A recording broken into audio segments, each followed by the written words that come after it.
Viewers, நான் உங்கள் சுஜிதா. நார்மலாவே நமக்கு ரொம்ப இருமலா இருந்துச்சு அப்படின்னாலோ இல்ல ரொம்ப கோல்டா இருந்தது அப்படின்னாலோ நம்ம பக்கத்துல இருக்கிற மெடிக்கல் ஷாப்க்கு போயிட்டு ஏதாவது ஒரு காஃப் சிரப் தாங்க, ஏதாவது ஒரு ட்ரை காஃப் சிரப் தாங்கன்னு சொல்லி நமக்கு என்ன இருமல் இருக்கோ அந்த நேம் சொல்லி ஒரு காஃப் சிரப் வாங்கிட்டு வருவோம். ஆனா 90% ஆஃப் த டைம் நம்ம எதுக்காக அந்த காஃப் சிரப் குடிக்கிறோம், ஏன் இதை குடிக்கிறோம், இதுல என்ன இருக்குன்னு கூட நம்ம பார்க்க மாட்டோம். மோஸ்டா அதோட எக்ஸ்பைரி டேட் என்ன, மேனுஃபேக்சர் டேட் என்ன, யார் ப்ரொடியூஸ் பண்ணதுன்னு கூட பார்க்க மாட்டோம். கண்ணை மூடிட்டு ஒரு 5 நாள் 6 நாள் குடிப்போம். கொஞ்சம் நமக்கு இருமல் சரியான மாதிரி இருக்கும். உடனே அப்பாடி நமக்கு சரியாயிடுச்சுன்னு சொல்லிட்டு நம்ம அப்படியே அதை குடிக்கிறத ஸ்டாப் பண்ணிடுவோம். இந்த மாதிரி ஆப்பிரிக்கால கேம்பியா அப்படின்னு சொல்லப்படுற இடத்துல இந்தியால ப்ரொடியூஸ் பண்ண ஒரு பர்டிகுலர் காஃப் சிரப்பை குடிச்சு 66 குழந்தைங்க இறந்திருக்காங்கிற நியூஸ் இன்னைக்கு உலகத்தையே உலுக்கி இருக்கு அப்படின்னு சொல்லலாம். முதல்ல ஆப்பிரிக்காவுக்கு இந்த மெடிசன்ஸ் எப்படி போச்சு, இந்த ஆப்பிரிக்கால இருக்கக்கூடிய குழந்தைகள் எதனால இறந்தாங்க, அப்படி இந்த மெடிசன்ல என்னதான் இருந்துச்சுங்கிற மொத்த டீடைல்ஸ் தான் இன்னைக்கு நம்ம வீடியோல பார்க்க போறோம். வாங்க வீடியோக்குள்ள போலாம்.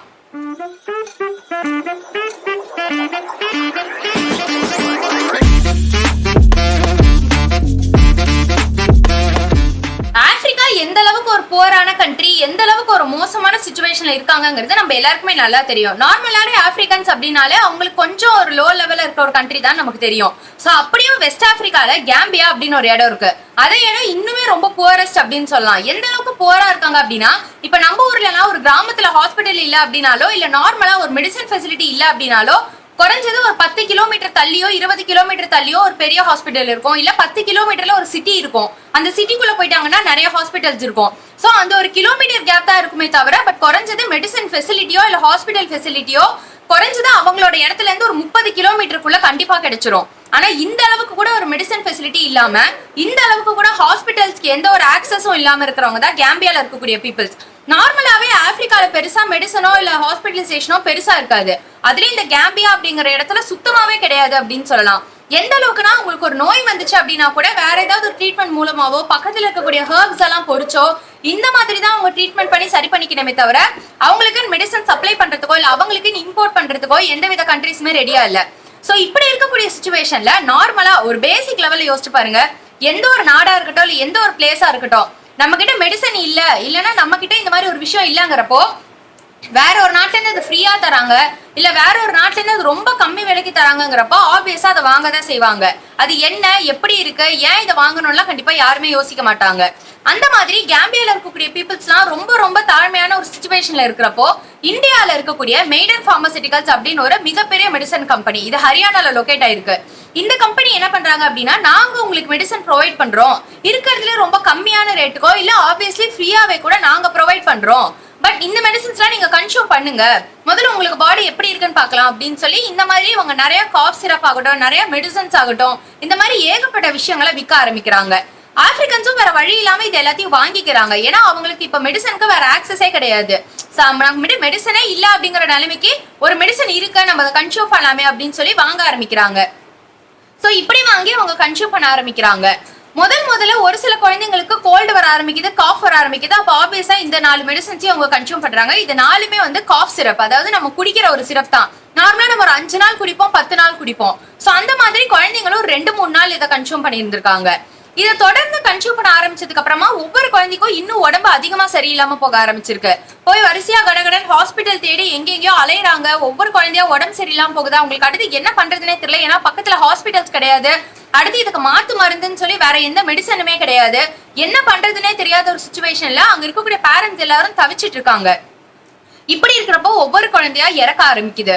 கிட்டத்தட்ட 2 நாள் 3 நாளுக்குள்ளேயே 66 குழந்தைங்க வரைக்கும் இறந்துடுறாங்க. இதுக்கப்புறமா இந்த மெடிசனை கன்சியூம் பண்ண வேணாம், இதை ஸ்டாப் பண்ணிடலாம்னு சொல்லி ஒட்டுமொத்தமா இதை ஸ்டாப் பண்ணிடுறாங்க. இதுக்கப்புறமா இந்த மாதிரி நாங்க ஒரு மெடிசன் கன்சியூம் பண்ணோம், இதனால குழந்தைங்க இறந்துட்டாங்கன்னு சொல்லி அவங்க ஊருக்குள்ள இந்த விஷயம் ஃபுல்லாவே ஸ்ப்ரெட் ஆகுது. அப்படியே இது கொஞ்சம் கொஞ்சமா மற்ற நேஷனுக்கு இடையில பரவ ஆரம்பிச்சு எல்லாருக்குமே தெரிய ஆரம்பிச்சு கடைசியா இது வேர்ல்டு ஹெல்த் ஆர்கனைசேஷனுக்கு போய் சேருது. அப்ப வேர்ல்டு ஹெல்த் ஆர்கனைசேஷன்ல இருந்து என்ன பண்றாங்கன்னா, சரி இந்த ஊருக்கு முதல்ல போவோம், அவங்க என்ன மெடிசன் கன்சியூம் பண்ணாங்கன்னு அப்ப வேர்ல்டு ஹெல்த் ஆர்கனைசேஷனுக்கு தெரியாது. மெயினாவே அது ஒரு இந்தியன் மெடிசன்ங்கிறது அவங்களுக்கு தெரியாது. சோ அவங்க முதல்ல போய் பார்க்கலாம், இது என்ன மெடிசன் பார்க்கலாம், இதுக்கு என்ன இருக்குங்கிறத நம்ம டெஸ்ட் பண்ணலாம் அப்படின்னு சொல்லி இந்த மெடிசன்ஸோட சாம்பிள்ஸ் எல்லாத்தையும் எடுத்துட்டு வந்து டெஸ்ட் பண்றாங்க.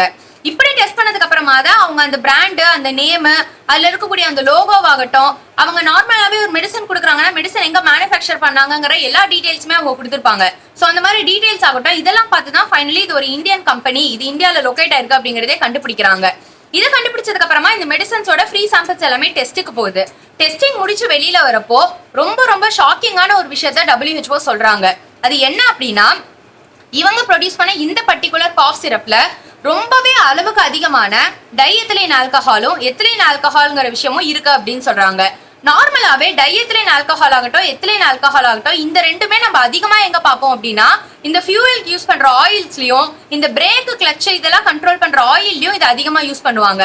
எதுக்காக இது அதிகமா யூஸ் பண்ணுவாங்கன்னா, அந்த லூப்ரிகன்ட் டெக்ஸ்சர் கொண்டு வரதுக்காக யூஸ் பண்ணுவாங்க. அந்த ஒரு மாதிரி அந்த ஆயிலே வந்து கொஞ்சம் ரஃபா இருக்கும், ஆயிலே வந்து கொஞ்சம் ஹார்டா இருக்கும். அந்த மாதிரி ஒரு ஹார்டான தன்மையை கொண்டு வரதுக்கு தான் மோஸ்டா இதை யூஸ் பண்ணுவாங்க. இந்த மாதிரி ஒரு பொருளை நார்மலா குழந்தைங்க கன்சியூம் பண்ற, நார்மலா பேபிஸ் கன்சியூம் பண்ணக்கூடிய ஒரு காஃப் சிரப்ல இவங்க மிக்ஸ் பண்ணி இருந்திருக்காங்க. அதுவும் ரொம்பவே அளவுக்கு அதிகமா ரேஷியோவே இல்லாம மிக்ஸ் பண்ணி இருந்திருக்காங்க. இதை முதல்ல எதுக்கு ஒரு காஃப் சிரப்ல கலக்கணும், இதை காஃப் சிரப்ல கலந்தா கண்டுபிடிச்சிட மாட்டாங்களா அப்படின்னு எல்லாம் யோசிப்பீங்க. நார்மலாவே இந்த டைஎத்திலீன் ஆல்கஹால் ஆகட்டும் எத்திலீன் ஆல்கஹால் ஆகட்டும் இது ரெண்டுமே ஸ்வீட்டான டேஸ்ட் இருக்கக்கூடியது. ஸோ நம்ம சாதாரணமாவே ஒரு காஃப் சிரப்லாம் குடிக்கிறோம்னா செம்ம கசப்பா இருக்கும். கண்ணை மூடி டக்குன்னு குடிச்சு உடனே பின்னாடியே தண்ணி குடிப்போம். அந்த அளவுக்கு கசப்பா இருந்துச்சுன்னா யாரும் காஃப் சிரப்பை வாங்கி கூட குடிக்க மாட்டாங்க. கொஞ்சம் ஸ்வீட்டா இருக்கு, கொஞ்சம் குடிக்கிறதுக்கே நல்லா இருக்குங்கிறப்ப குழந்தைங்களும் எல்லாருமே விரும்பி வாங்குவாங்க. சோ அந்த ஸ்வீட்னஸை இந்த காஃப் சிரப்புக்கு கொடுக்கணும், அப்படியாவது இந்த காஃப் சிரப்பை அதிக லெவல்ல வித்தரணுங்கிறது இந்த மாதிரி ஒரு மார்க்கெட்டிங் பிளானோட ஃபுல்லா இந்த டைஎத்திலீன் ஆல்கஹாலையும் எத்திலீன் ஆல்கஹாலையும் இஷ்டத்துக்கு கலந்து விட்டு இருந்திருக்காங்க. இது நாளடைவுல என்ன இருந்துக்கலாம், அது ரொம்பவே சின்ன குழந்தைங்க கன்சியூம் பண்ணது எல்லாமே வந்துட்டு கிட்டத்தட்ட ஒரு 5 வயசு 4 வயசு மாதிரி குழந்தைங்க தான். சோ இப்படி கன்சியூம் பண்ணும்போது அவங்களுக்கு என்ன ஆக ஆரம்பிச்சிருக்குன்னா, முதல்ல கொஞ்சம் உடம்பு சரியில்லாம போக ஆரம்பிச்சிருக்கு, திருப்பி கொஞ்சம் ஃபீவர் ஹை ஆக ஆரம்பிச்சிருக்கு. இந்த மாதிரி ஒவ்வொரு சிம்டமா காமிச்சு கடைசியில ஃபைனலியா உங்களுக்கு கிட்னி ஃபெயிலியர் ஆகி அவங்க இறக்க ஆரம்பிச்சிருக்காங்க. ஏன்னா டைஎத்திலீன் ஆல்கஹால்ங்கிறது ரொம்ப ரொம்ப மோசமான ஒரு கெமிக்கல். நார்மலா நம்ம பிரேக் கிளச்சுக்கெல்லாம் யூஸ் பண்ற ஒரு ஆயில்ல கலக்கிற அளவுக்கு மோசமான ஒரு கெமிக்கலை ஒரு காஃப் சிரப்லயோ ஒரு மெடிசன்லயோ கலந்தா என்ன மாதிரி எஃபெக்ட் காமிக்கும்னு யோசிச்சு பாருங்க. அந்த மாதிரி எஃபெக்டை தான் அது அங்க இருக்கக்கூடிய குழந்தைங்க மேல காமிச்சிருக்கு. இந்த மாதிரி ஒரு மெடிசன் கம்பெனி இருக்கு, இவங்க இப்படி ஒரு மருந்து தயாரிக்கிறாங்கிறதே நிறைய பேருக்கு தெரியாது. ஏன் எதனால இது வந்து பெருசா இப்ப வெளியே தெரியாம இருக்கு, இப்ப எப்படி இந்த நியூஸ் வெளியில வந்திருக்கு அப்படின்னா, இந்த கம்பெனி நார்மலாவே தன்னோட மேனுஃபேக்சரிங்க்கு ஒரு சர்டிபிகேட் வாங்குவாங்க. நாங்க இந்த மாதிரி மேனுஃபேக்சரிங் பண்ணி விற்க போறோம் அப்படின்னு சொல்லி அந்த சர்டிபிகேட்டை அவங்க எக்ஸ்போர்ட்டுக்கு மட்டும் தான் வாங்கி இருந்திருக்காங்க. அதாவது வெளிநாடுகளுக்கு விற்கிறதுக்கு மட்டும் தான் வாங்கியிருக்காங்களே தவிர தன்னோட நாட்டுல பயன்படுத்துறதுக்காகவும் நம்மளோட நாட்டுக்குள்ள யூஸ் பண்றதுக்காகவும் அந்த சர்டிபிகேட்டை அவங்க வாங்கல அப்படின்னு சொல்றாங்க. சோ எக்ஸ்போர்ட்டுக்கான சர்டிபிகேட் வாங்கினதுனால அவங்க பெருசா எந்த நாடுக்குமே விற்காம கரெக்டா இந்த கேம்பியாங்கிற ஒரே ஒரு இடத்துக்கு மட்டும்தான் இந்த சாம்பிள் மொத்தமாவே விற்கப்பட்டிருந்திருக்கு. சோ முதல்ல வித்த உடனேயுமே இந்த மாதிரி ஒரு விஷயம் இருக்கு அப்படிங்கறது தெரிஞ்சு மொத்தமா இந்த கம்பெனி மாட்டவும் செஞ்சிருச்சு. இது எந்த அளவுக்கு இந்தியா மேல பெரிய இம்பாக்ட் கிரியேட் பண்ணிருக்கு அப்படின்னா, இந்தியாவோட முதல்ல நம்ம வணிகம் வச்சுக்கலாமா, இந்தியால இருந்து நம்ம பொருளை வாங்கலாமான்னு எல்லா நாடும் இன்னைக்கு சந்தேகப்படுற அளவுக்கு ரொம்ப ரொம்ப மோசமான ஒரு இம்பாக்டை இந்தியா மேல இது கிரியேட் பண்ணிருக்கு அப்படின்னு சொல்லலாம்.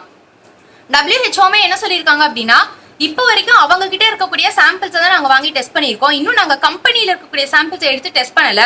பட் அதையும் டெஸ்ட் பண்ணோம்னா இன்னும் நிறைய விஷயங்கள் தெரிய வரலாம். ஏன்னா இவங்க கிட்ட கொடுத்தது போக வேற மேனுஃபேக்சரிங்ல அவங்க வேற ஏதாவது கூட மிக்ஸ் பண்ணிருக்கலாம். சோ இந்த கம்பெனில இருக்கக்கூடிய எல்லாத்தையுமே எடுத்து நாங்க ஃப்ரீ சாம்பிள் டெஸ்ட் பண்ணணும், டெஸ்ட் பண்ணதுக்கு அப்புறம் தான் ரிசல்ட் சொல்ல முடியும் அப்படின்னு சொல்லியிருக்காங்க. பட் இதுக்கு இங்க இருக்கக்கூடிய மெய்டன் பார்மசூட்டிகல்ஸ் என்ன பதில் சொல்லியிருக்காங்க அப்படின்னா, முதல்ல அவங்க ஒரு ப்ராப்பரான மெடிசனை தான் கன்சியூம் பண்ணாங்களான்னு எங்களுக்கு சந்தேகமா இருக்கு. ஏன்னா ஒருவேளை அவங்க எக்ஸ்பைரி ஆனதை கன்சியூம் பண்ணியிருந்தாலோ இல்ல எப்பவோ வாங்கினதை வச்சு கன்சியூம் பண்ணியிருந்தாலோ அதுக்கு நாங்க ரெஸ்பான்சிபிள் எடுத்துக்க முடியாது. ஒரு எக்ஸ்பைரியான மெடிசன் அவங்க கன்சியூம் பண்றாங்க அப்படின்னா அது எவ்வளவுதான் நல்ல மருந்தா இருக்கட்டும், கெமிக்கல் ஃப்ரீ மருந்தாவே இருந்தாலும் கூட அது எக்ஸ்பைரி ஆயிடுச்சுங்கிற பட்சத்துல கண்டிப்பா அது டாக்ஸிக்கா தான் இருந்திருக்கும். அப்படி இருக்கிறப்ப நாங்க எப்படி ரெஸ்பான்சிபிலிட்டி எடுத்துக்க முடியும்? முதல்ல அவங்க வாங்கின அந்த மருந்தோட மேனுஃபேக்சரிங் டேட்டும் எக்ஸ்பைரி டேட்டும் எங்களுக்கு தெரியணும். ரெண்டாவது அவங்க எக்ஸ்பைரிக்குள்ள கன்சியூம் பண்ணி தான் அவங்களுக்கு இந்த மாதிரி ஆயிருக்குன்னா மட்டும்தான் எங்களால பொறுப்பேற்றுக்க முடியும் அப்படின்னு சொல்லியிருக்காங்க. இப்போ வரைக்கும் அது எக்ஸ்பைரி ஆன மருந்து அவங்க கன்சியூம் பண்ணாங்களா, இல்ல உண்மையாவே இதுல இருக்கக்கூடிய இந்த டைஎத்திலீன் கிளைகாலும் எத்திலீன் கிளைகாலும் தான் இதுக்கு ரெஸ்பான்சிபிளா, உண்மையாவே இதுல எதனால அந்த குழந்தைங்க இறந்தாங்கிறது இப்போ வரைக்கும் பெரிய லெவல்ல தெரிய வரல. அண்ட் இந்த கம்பெனி மேல அவங்க கேட்கிற இன்னொரு கேள்வி என்ன அப்படின்னா, நீங்க நார்மலாவே எக்ஸ்போர்ட்டுக்குன்னு சொல்லி தான் சர்டிபிகேட் வாங்கி இந்த கம்பெனியை ஸ்டார்ட் பண்ணிருக்கீங்க. ஆனா ஏன் இந்த மருந்து முதல்ல மத்த எந்த நாடுகளுக்கும் எக்ஸ்போர்ட் ஆகல, ஏன் பர்டிகுலரா ஆப்பிரிக்காக்கு மட்டும் எக்ஸ்போர்ட் பண்ணிருந்திருக்கீங்க அப்படிங்கறது ஒரு மிகப்பெரிய கேள்வியா இப்ப வச்சிருக்காங்க. ஏன்னா நார்மலா ஒரு எக்ஸ்போர்ட் பண்றாங்க, ஒரு மெடிசனை குடுக்குறாங்க அப்படின்னா எல்லா நாட்டுக்குமே நம்ம தரணும். நார்மலா இது ஒரு பிசினஸா அவங்க கொண்டு போயிருந்திருக்கணும். அதாவது ஒரு 1000 கோடி அந்த மாதிரி அவங்க ஏதாச்சும் செலவு பண்ணி இதை மத்த நாடுகளுக்கு கொடுத்திருப்பாங்க, அவங்க இதை வாங்கியிருப்பாங்க, இந்த மாதிரி ஏதாவது ஒன்று நடந்திருக்கும். பட் இப்படி எதுவுமே இல்லாம ஏன் முதல்ல நீங்க ஃப்ரீ சாம்பிள்ஸ் இதை தந்தீங்க, ஏன் இவ்வளவு கம்மியான விலைக்கு எதுவுமே இல்லாத ஒரு போர் கண்ட்ரில போய் இதை விக்கிறீங்க?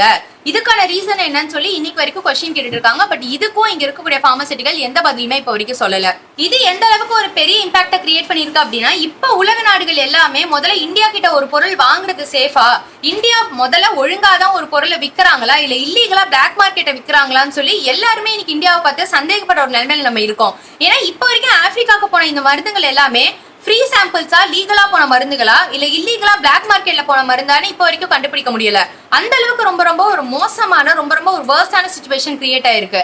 இது எந்த அளவுக்கு நமக்கு ப்ராப்ளம் அப்படின்னா, நார்மலா ரஷ்யாவுக்கும் உக்ரைனுக்கும் ஒரு வார் வந்தப்போ ரஷ்யா மேல எல்லாருமே சாங்ஷன் விதிச்சாங்க. ரஷ்யா கிட்ட இருந்து எதுவுமே வாங்க மாட்டோம், ரஷ்யா கிட்ட இனிமே நாங்க தொடர்பே வச்சுக்க மாட்டோம், வணிகமே வேணாம் அப்படின்னு சாங்ஷன் பண்ணாங்க.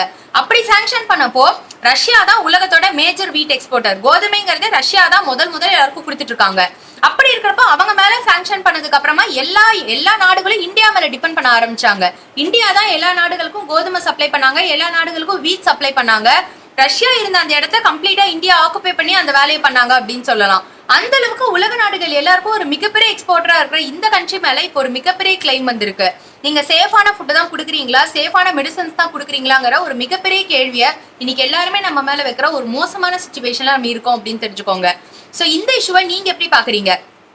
இந்த வீடியோல நான் சொல்லணும்னு நினைச்ச ஒரே ஒரு விஷயம் என்ன அப்படின்னா, நம்ம எந்த ஒரு மெடிசன் கன்சியூம் பண்ணாலும், எந்த ஒரு காஃப் சிரப் கன்சியூம் பண்ணாலும் முதல்ல அதோட எக்ஸ்பைரி டேட், மேனுஃபேக்சர் டேட் கரெக்டா இருக்காங்கிறத நம்ம கம்பல்சரி பார்த்தே ஆகணும். ஏன்னா இதுல நம்ம ரெண்டு வகையில மிஸ்டேக் சொல்லலாம். ஒன்னு, இந்த மாதிரி ஒரு கிளைகாலோ இல்ல ஒரு கெமிக்கல்ஸோ யூஸ் பண்ணி ஒரு காஃப் சிரப் தயாரிக்கிறதுங்கிறது ரொம்பவே தப்பான விஷயம் தான். பட் இந்த கம்பெனில இருக்க காஃப் சிரப் தான் இப்படி தயாரிக்கப்பட்டதாங்கிறது இன்னும் கம்பெனிக்குள்ள இருக்க சாம்பிள்ஸ் எடுத்து அவங்க டெஸ்ட் பண்ணல.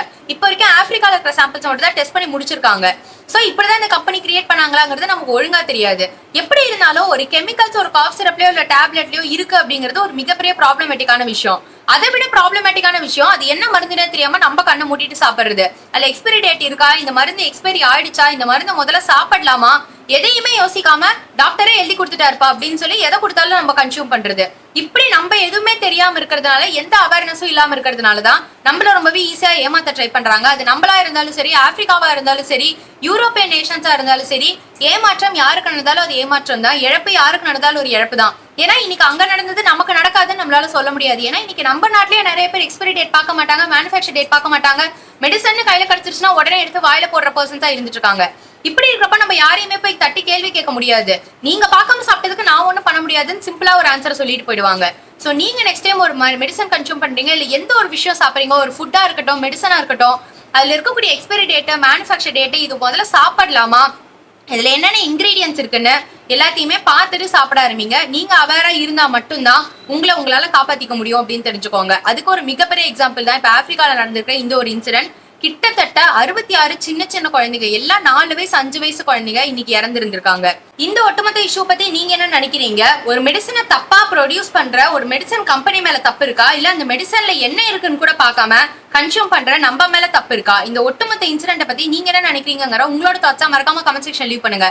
நான் வேற ஏதாவது விஷயத்தை பேசணும் அப்படின்னு நினைச்சீங்கன்னா அதையும் கமெண்ட் செக்ஷன் லீவ் பண்ணுங்க. கண்டிப்பா அந்த விஷயங்களை பத்தி நம்ம பேசலாம். என்ன வேற எங்கேயாவது ஃபாலோ பண்ணணும் அப்படின்னு நினைச்சீங்கன்னா டிஸ்கிரிப்ஷன்ல சோஷியல் மீடியா லிங்க்ஸ் இருக்கு, என்ன தாராளமா நீங்க ஃபாலோ பண்ணிக்கலாம். இதே மாதிரி நிறைய இன்ட்ரெஸ்டிங்கான இன்ஃபர்மேஷன் தெரிஞ்சுக்க மறக்காம நம்ம சேனலை சப்ஸ்கிரைப் பண்ணிட்டு பக்கத்துல இருக்க பெல் ஐகான் கிளிக் பண்ணிக்கோங்க. அப்பதான் நான் டெய்லி அப்லோட் பண்ற ஒரு வீடியோ உங்களுக்கு வரும்.